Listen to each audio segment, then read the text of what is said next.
day tall and valiant among the contending princes, was eager to be gone.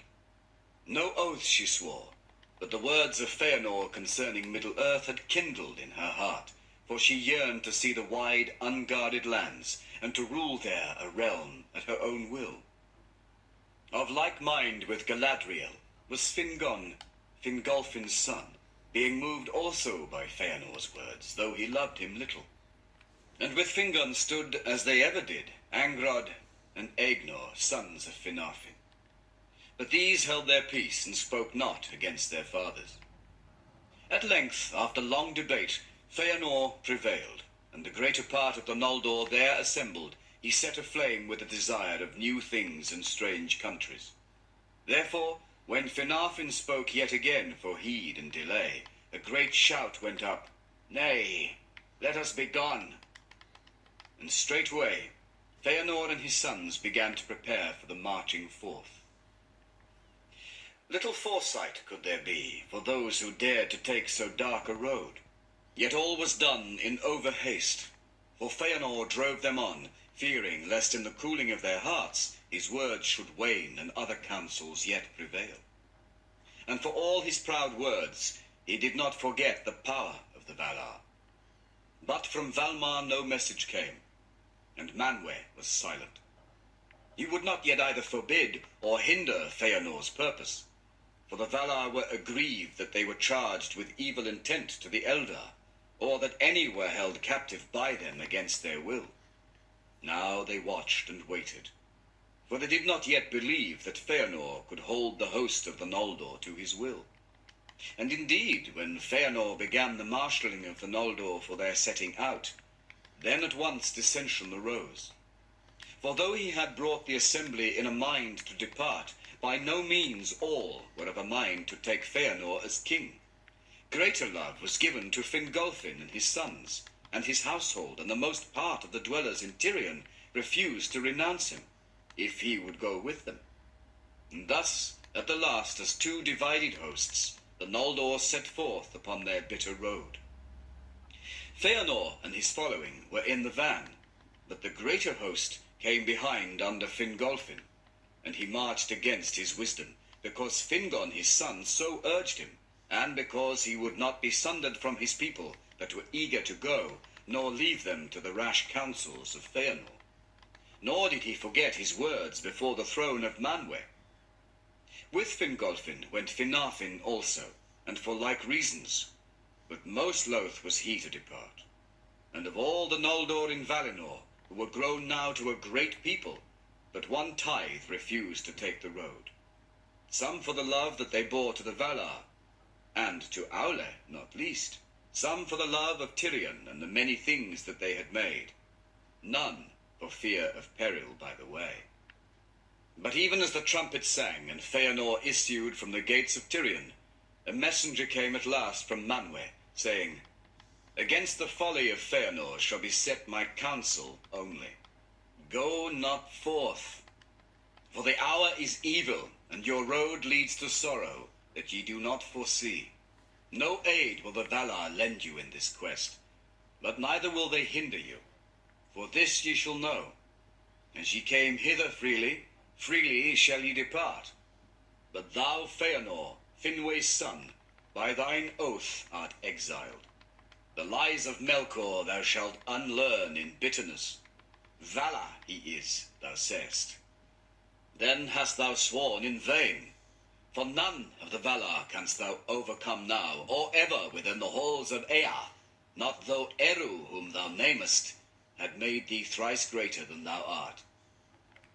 But Feanor laughed, and spoke not to the herald, but to the Noldor, saying, "So, then will this valiant people send forth the heir of their king alone into banishment with his sons only, and return to their bondage? But if any will come with me, I say to them, is sorrow foreboded to you? But in Aman we have seen it. In Aman we have come through bliss to woe. The other now we will try, through sorrow to find joy or freedom at the least." Then turning to the herald, he cried, "Say this to Manwë Sulimo, High King of Arda. if Feanor cannot overthrow Morgoth, at least he delays not to assail him, and sits not idle in grief. And it may be that Eru has set in me a fire greater than thou knowest. Such hurt at the least will I do to the foe of the Valar, that even the mighty in the Ring of Doom shall wonder to hear it. Yea, in the end they shall follow me. Farewell. In that hour, the voice of Feanor grew so great and so potent that even the herald of the Valar bowed before him as one full answered, and departed. And the Noldor were overruled. Therefore they continued their march, and the house of Feanor hastened before them along the coasts of Elende.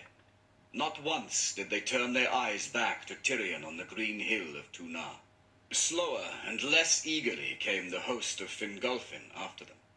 Of those Fingon was the foremost, but at the rear went Finarfin and Finrod, and many of the noblest and wisest of the Noldor. And often they looked behind them to see their fair city, until the lamp of the Mindon Eldelieva was lost in the night.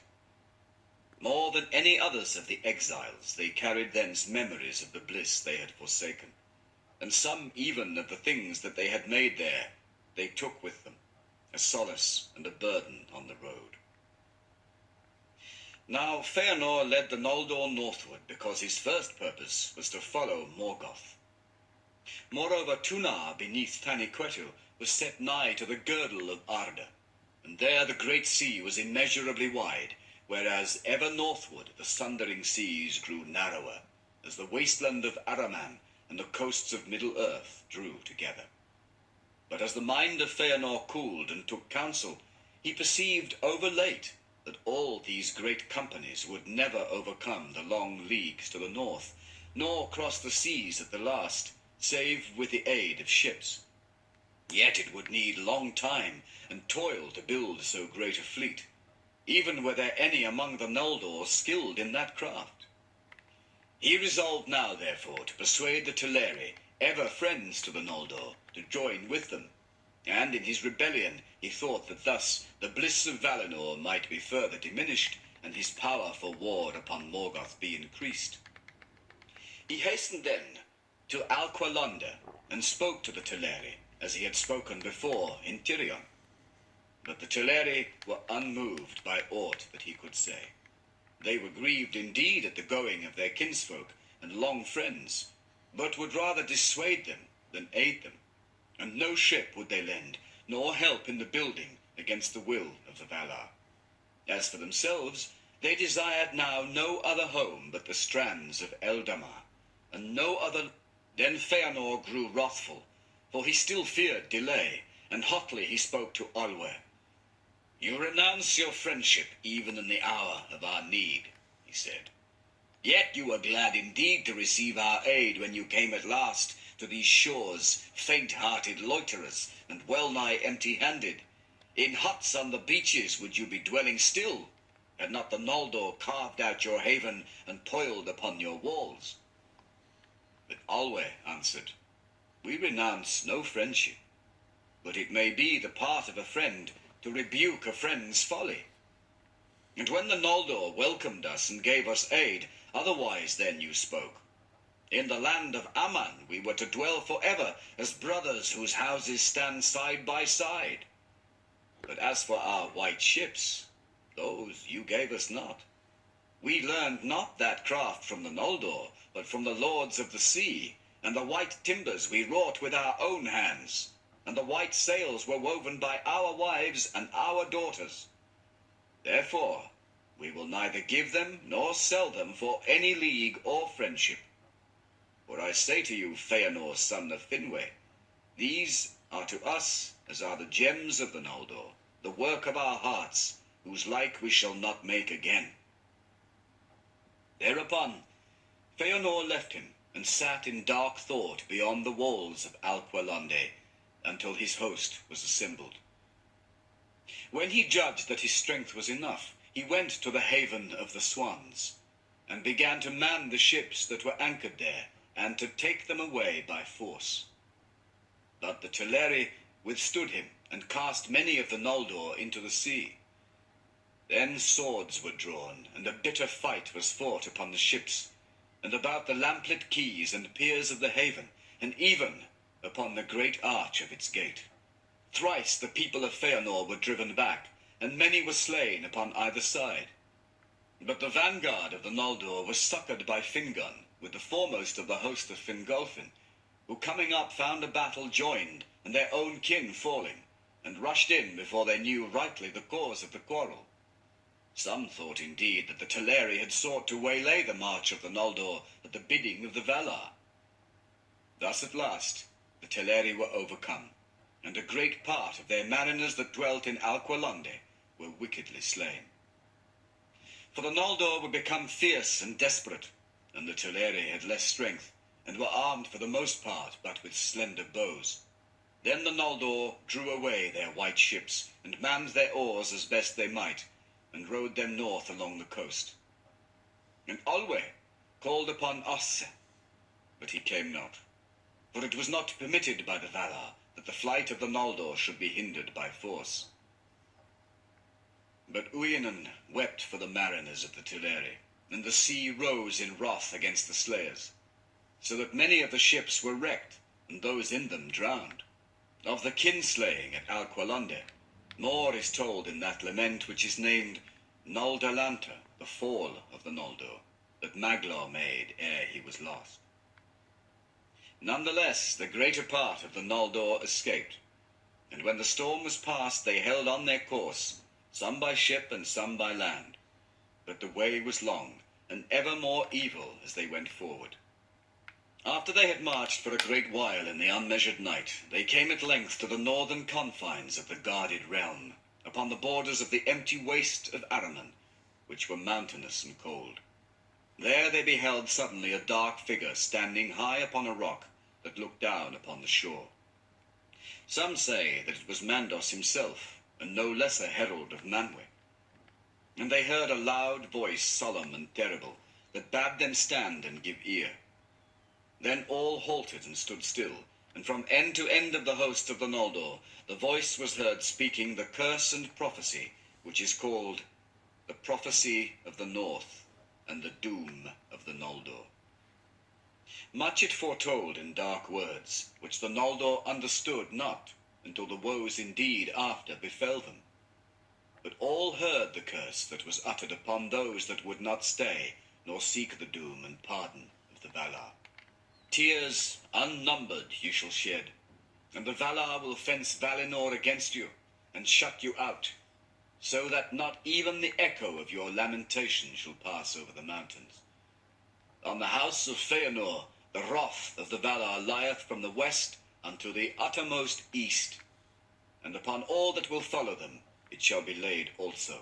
Their oath shall drive them, and yet betray them, and ever snatch away the very treasures that they have sworn to pursue. To evil end shall all things turn that they begin well, and by treason of kin unto kin, and the fear of treason, shall this come to pass. The dispossessed shall they be for ever. Ye have spilled the blood of your kindred unrighteously, and have stained the land of Ammon. For blood ye shall render blood, and beyond Ammon ye shall dwell in death's shadow. For though Eru appointed to you to die not in Ea, and no sickness may assail you, yet slain ye may be, and slain ye shall be, by weapon and by torment and by grief. And your houseless spirits shall come then to Mandos. There long shall ye abide, and yearn for your bodies, and find little pity, though all whom you had slain should entreat for you. And those that endure in Middle Earth and come not to Mandos shall grow weary of the world as with a great burden, and shall wane, and become as shadows of regret before the younger race that cometh after. The Valar have spoken. Then many quailed, but Feanor hardened his heart and said, We have sworn, and not lightly. This oath we will keep. We are threatened with many evils, and treason not least. But one thing is not said, that we shall suffer from cowardice, from cravens, or the fear of cravens. Therefore, I say that we will go on. And this doom I add. The deeds that we shall do shall be the matter of song until the last days of Arda. But in that hour Finarfin forsook the march, and turned back, being filled with grief and with bitterness against the house of Feanor, because of his kinship with Alwe of Alqualonde. And many of his people went with him, retracing their steps in sorrow, until they beheld once more the far beam of the Mindon upon Tunar, still shining in the night, and so came at last to Valinor. There they received the pardon of the Valar, and Finarfin was set to rule the remnant of the Noldor in the Blessed Realm. But his sons were not with him, for they would not forsake the sons of Fingolfin, and all Fingolfin's folk went forward still, feeling the constraint of their kinship and the will of Feanor, and fearing to face the doom of the Valar, since not all of them had been guiltless of the kinslaying at Alqualonde. Moreover, Fingon and Turgon were bold and fiery of heart, and loath to abandon any task to which they had put their hands until the bitter end, if bitter it must be. So the main host held on, and swiftly the evil that was foretold began its work. The Noldor came at last far into the north of Arda, and they saw the first teeth of the ice that floated in the sea, and knew that they were drawing nigh to the Helcaraxa. For between the land of Aman, that in the north curved eastward, and the east shores of Endor, which is Middle-earth, that bore westward, there was a narrow strait, through which the chill waters of the encircling sea and the waves of Belagea flowed together, and there were vast fogs and mists of deathly cold, and the sea streams were filled with clashing hills of ice, and the grinding of ice deep sunken. Such was the Helcaraxa, and there none yet had dared to tread, save the Valar only, and Ungoliant. Therefore Feanor halted, and the Noldor debated what course they should now take. But they began to suffer anguish from the cold and the clinging mists through which no gleam of star could pierce. And many repented of the road and began to murmur, especially those that followed Fingolfin, cursing Feanor and naming him as the cause of all the woes of the Eldar. But Feanor, knowing all that was said, took counsel with his sons, and 2 courses only they saw to escape from Araman and come into Endor, by the straits or by ship. But the Helcaraxa they deemed impassable, whereas the ships were too few. Many had been lost upon their long journey, and there remained now not enough to bear across all the great host together. Yet none were willing to abide upon the western coast, while others were ferried first. Already the fear of treachery was awake among the Noldor. Therefore it came into the hearts of Feanor and his sons to seize all the ships and depart suddenly, for they had retained the mastery of the fleet since the battle of the Haven, and it was manned only by those who had fought there and were bound to Feanor. And as though it came at his call, there sprang up a wind from the northwest, and Feanor slipped away secretly with all whom he deemed true to him, and went aboard and put to sea, and left Fingolfin in Araman. And since the sea was there narrow, steering east and somewhat south, he passed over without loss. And first of all the Noldor set foot once more upon the shores of Middle-earth. And the landing of Feanor was at the mouth of the firth which was called Drengist, and ran into Dor Lomin. But when they were landed, Maedhros, the eldest of his sons, and on a time the friend of Fingon, ere Morgoth's lies came between, spoke to Feanor, saying, Now what ships and rowers will you spare to return? And whom shall they bear hither first? Fingon the valiant? Then Feanor laughed as one fey, and he cried, None and none. What I have left behind I count now no loss. Needless baggage on the road it has proved. Let those that cursed my name curse me still, and whine their way back to the cages of the Valar. Let the ships burn. Then Maedhros alone stood aside. But Feanor caused fire to be set to the white ships of the Teleri.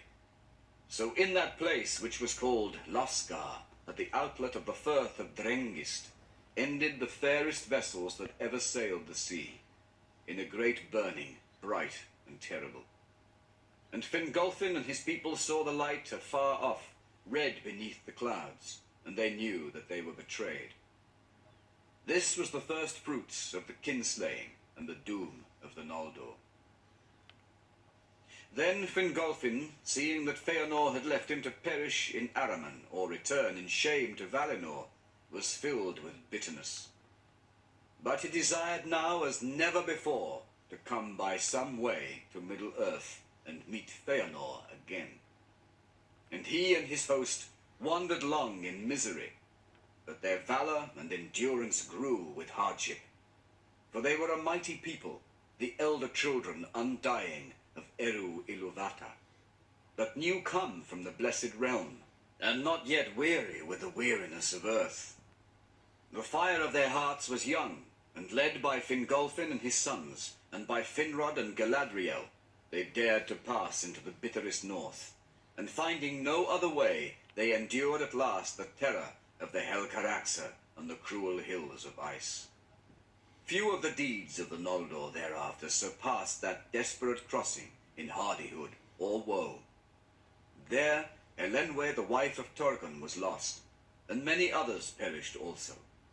And it was with a lessened host that Fingolfin set foot at last upon the outer lands. Small love for Feanor or his sons had those that marched at last behind him, and blew their trumpets in Middle-earth at the first rising of the moon.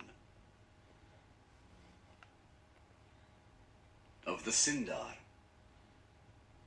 Now, as has been told, the power of Elwë and Melian increased in Middle-earth, and all the elves of Beleriand, from the mariners of Círdan to the wandering hunters of the Blue Mountains beyond the river Gelion, owned Elwë as their lord. Elu Thingol, he was called, King Greymantle in the tongue of his people. They are called the Sindar, the grey elves of starlit Beleriand. And although they were Moriquendi under the lordship of Thingol and the teaching of Melian, they became the fairest and the most wise and skillful of all the elves of Middle-earth. And at the end of the first age of the training of Melkor, when all the earth had peace and the glory of Valinor was at its noon, there came into the world Luthien, the only child of Thingol and Melian. Though Middle-earth lay for the most part in the sleep of Yavanna, in Beleriand, under the power of Melian, there was life and joy, and the bright stars shone as silver fires. And there in the forest of Neldoreth, Luthien was born, and the white flowers of Nip Hredil came forth to greet her as stars from the earth.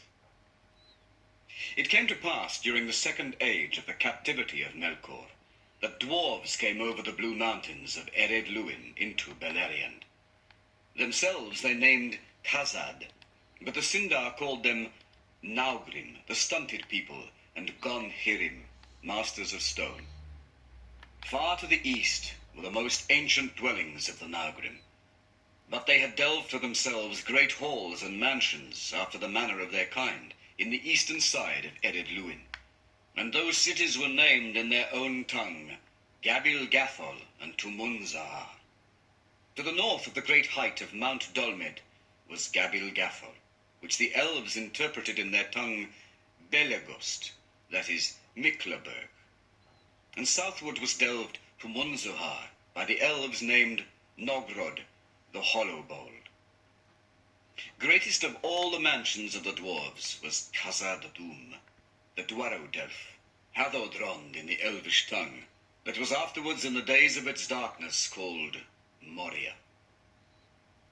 But it was far off in the mountains of mist, beyond the wide leagues of Eriador, and to the Eldar came but as a name and a rumour from the words of the dwarves of the Blue Mountains. From Nogrod and Belegost the Naugrim came forth into Beleriand, and the elves were filled with amazement, for they had believed themselves to be the only living things in Middle-earth that spoke with words or wrought with hands, and that all others were but birds and beasts.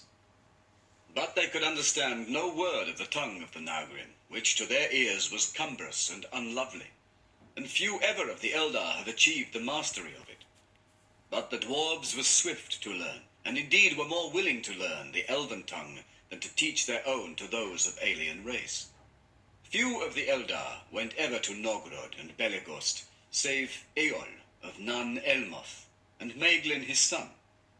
But the dwarves trafficked into Beleriand, and they made a great road that passed under the shoulders of Mount Dolmed, and followed the course of the river Askar, crossing Gelion at San Athrad, the Ford of Stones, where battle after befell.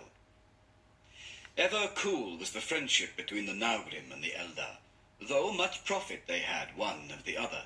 But at that time those griefs that lay between them had not yet come to pass, and King Thingol welcomed them.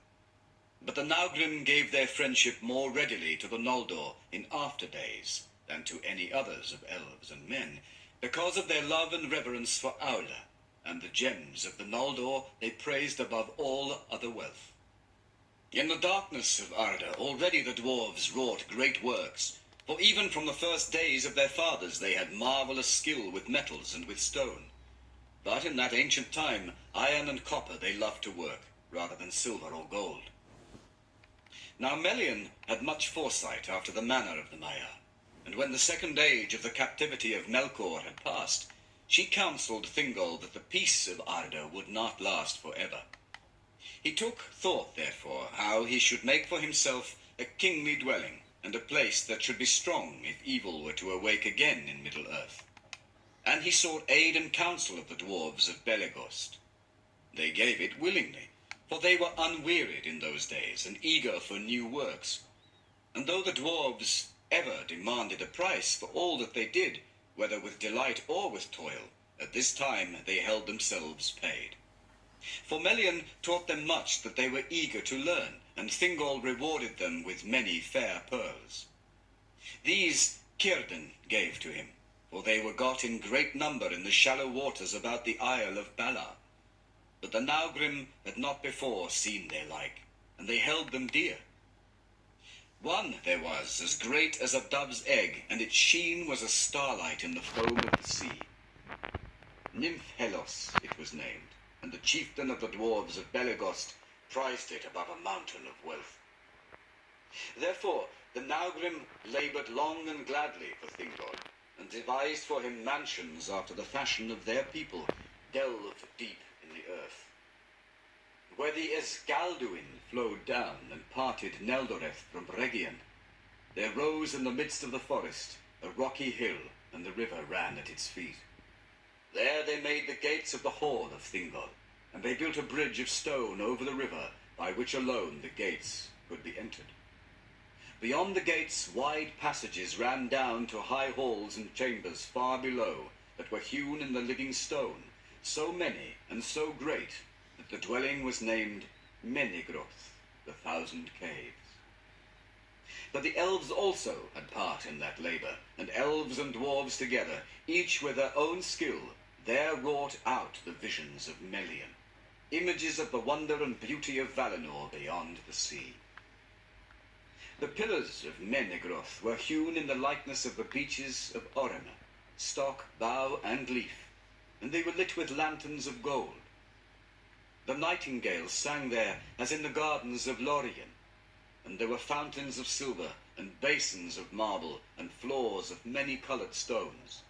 Carven figures of beasts and birds there ran upon the walls, or climbed upon the pillars, or peered among the branches entwined with many flowers. And as the years passed, Melian and her maidens filled the halls with woven hangings, wherein could be read the deeds of the Valar, and many things that had befallen in Arda since its beginning, and shadows of things that were yet to be.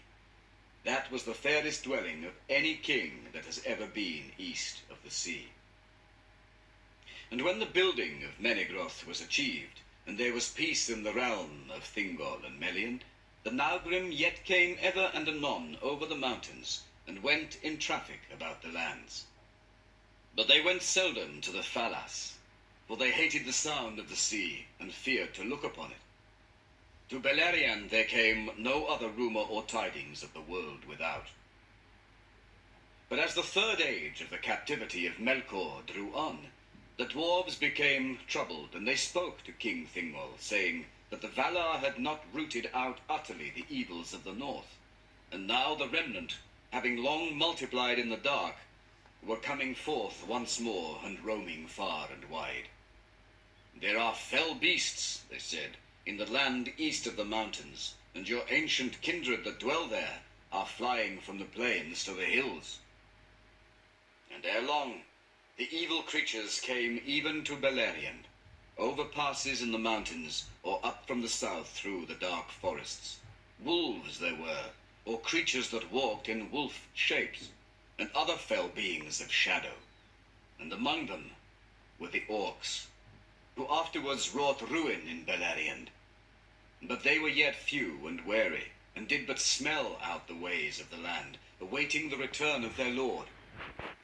Whence they came, or what they were, the elves knew not then, thinking them perhaps to be Avari, who had become evil and savage in the wild, in which they guessed all too near, it is said.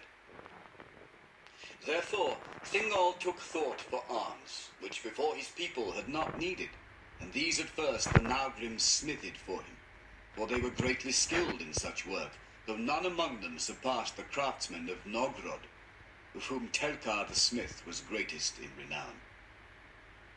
A warlike race of old were all the Naugrim, and they would fight fiercely against whomsoever aggrieved them, servants of Melkar, or Eldar, or Avari, or wild beasts, or not seldom their own kin, dwarves of other mansions and lordships.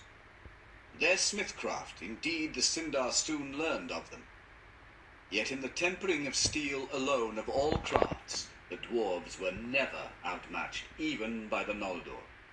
And in the making of mail of linked rings, which was first contrived by the smiths of Belegost, their work had no rival.